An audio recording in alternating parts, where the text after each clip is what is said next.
Wer mich und meine Videos schon länger verfolgt, weiß, das erste, was ich an einem Headset austausche, ist das Facial Interface. Warum? Weil es meistens einfach nicht taugt am Anfang. Und was ich am meisten hasse bei der Quest 3, ist, dass wir ein Klicksystem haben. Ich habe zwar schon ein Magnetinterface gezeigt im letzten Video, aber das war nicht ganz optimal von der Qualität her. Ich habe aber das Gefühl, dass dieses Problem ein Ende hat. Denn ich habe hier das AMVR Upgraded Facial Interface Kit hier zugeschickt bekommen und das hat ein Eye Relief hier oder ein Face Relief oder wie man das auch immer nennen möchte mit Drehregler und ich habe das Gefühl, ich werde kein anderes mehr brauchen. Bleibt dran, um herauszufinden, ob das wirklich so sein wird.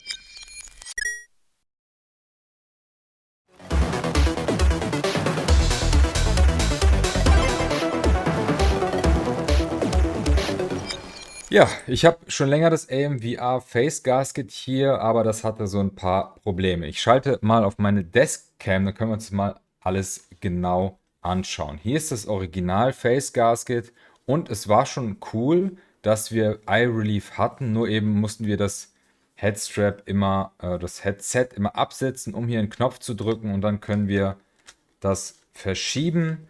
Auf beiden Seiten ist so ein Knopf. Und das AMVR Face Gasket hier hatte auch so eine ähnliche Lösung, aber das war viel, viel umständlicher als sogar hier bei der Quest 3. Aber man will ja eventuell das hier nicht haben. Das ist ja ein Stoffpolster. Ich fand es nicht so bequem und es sorgt natürlich auch Schweiß auf. Das ist unbenutzt, weil ich tausche das immer aus. Und ja, bin eigentlich ein Fan von Lederpolster oder eben, das gibt es hier auch, so eine Art Silk-Polster. Von mir aus darf es auch Stoff sein, aber es muss halt gerne austauschbar sein, ne? Wie hier.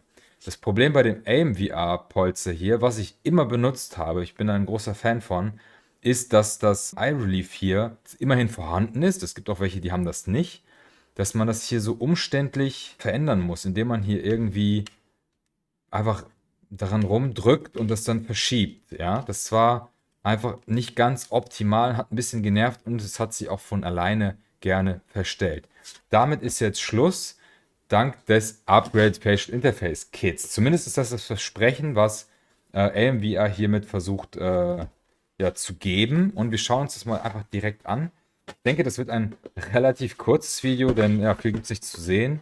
Wir haben hier das Facial Interface von AMVR jetzt mit diesem interessanten Knob hier. Und ja, ich sehe schon, okay, man muss beide einzeln verstellen. Also falls ihr ein ungleiches Gesicht habt, könnt ihr hier die einzeln verstellen. Und ich muss schon sagen, es fühlt sich insgesamt hochwertig an, also stabil. Da wackelt nichts so wie vorher.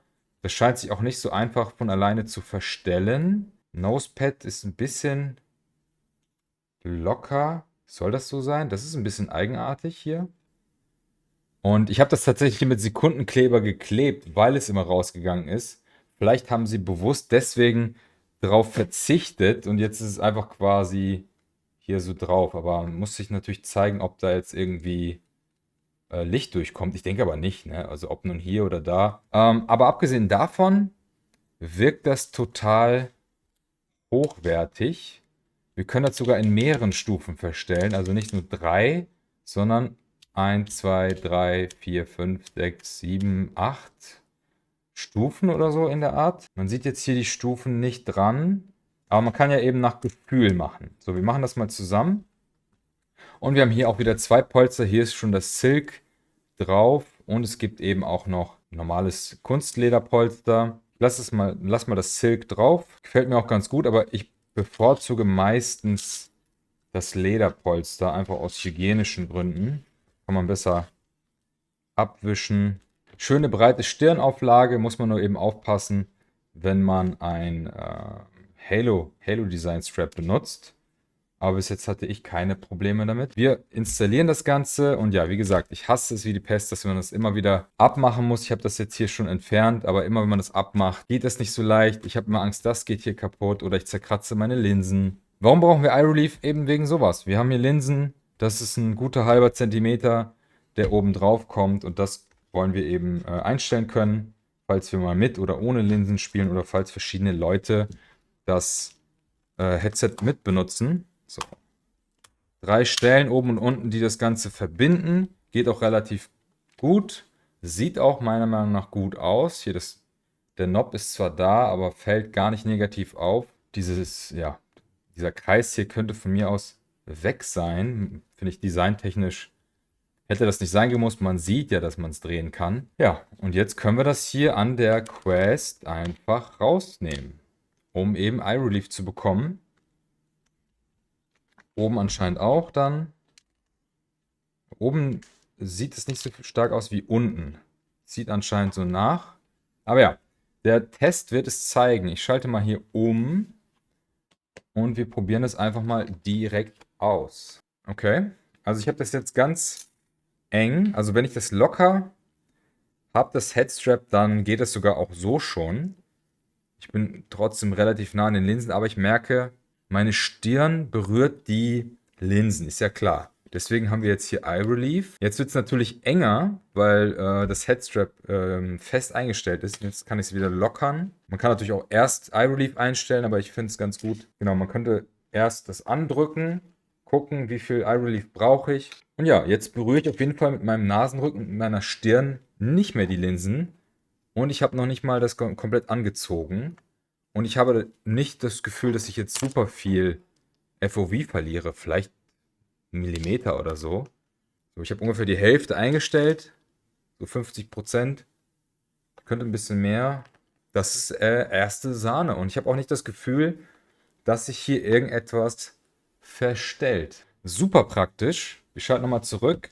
Also, hier ist es jetzt auf 50%, da ist natürlich ein Millimeter Spiel bei, aber es verstellt sich nicht von alleine. Hier ist ein bisschen mehr Spiel als hier. Könnte natürlich auch an der Stufe liegen, aber es funktioniert. Ja, ist glaube ich je nach Stufe ist das Spiel ein bisschen unterschiedlich, aber wenn man es andrückt, ist ja kein Spiel. Und dann können wir sehen, okay, es verstellt sich hier um einige Millimeter. Immer, ja, lass es 1, 2 Millimeter sein. Ja, und es ist stabil, es ist fest drinne. Ich kann jetzt noch mal gucken, wie das mit dem mit dem Leder hier ist. Ich bin mir nicht sicher, ob sich hier was am Leder getan hat. Könnte tatsächlich sein. Es wirkt ein wenig weich, aber es ist natürlich auch neu und ungetragen. Es kann auch daran liegen. Da kann der Schein täuschen. Da möchte ich jetzt nichts Falsches sagen. So, machen wir das noch dran. Testen wir das noch einmal. Mit Leder natürlich auch gut. Eye Relief, zack. Finde ich super geil. Und ich hatte das Problem eben vorher, dass sich das von alleine verstellt hat oder dass ich es einfach gelassen habe, obwohl ich unzufrieden war, weil es so fummelig war.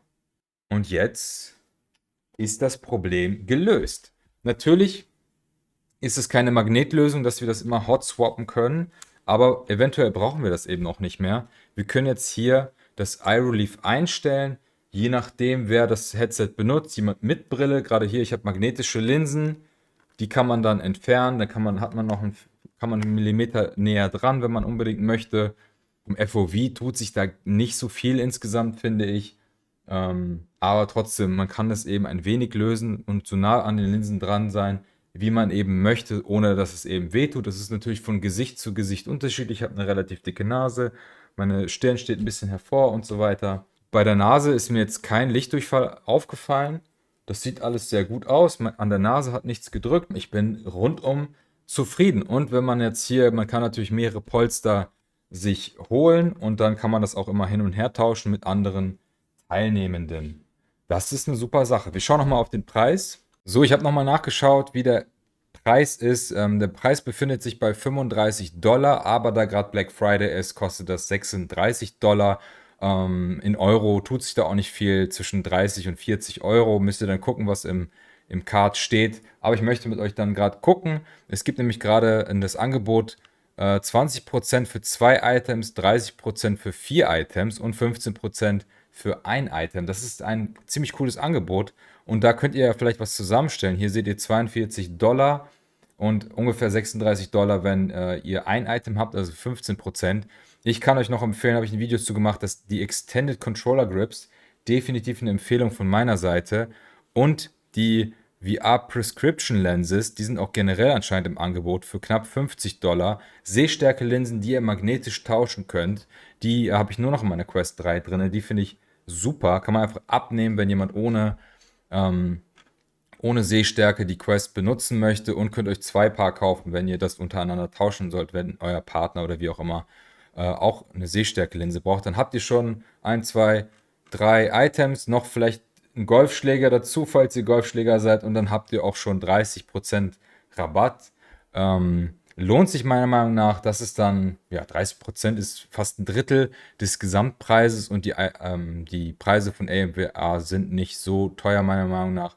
Wenn ihr meinen Link unten benutzt, dann unterstützt ihr meinen Kanal, das würde mich sehr freuen.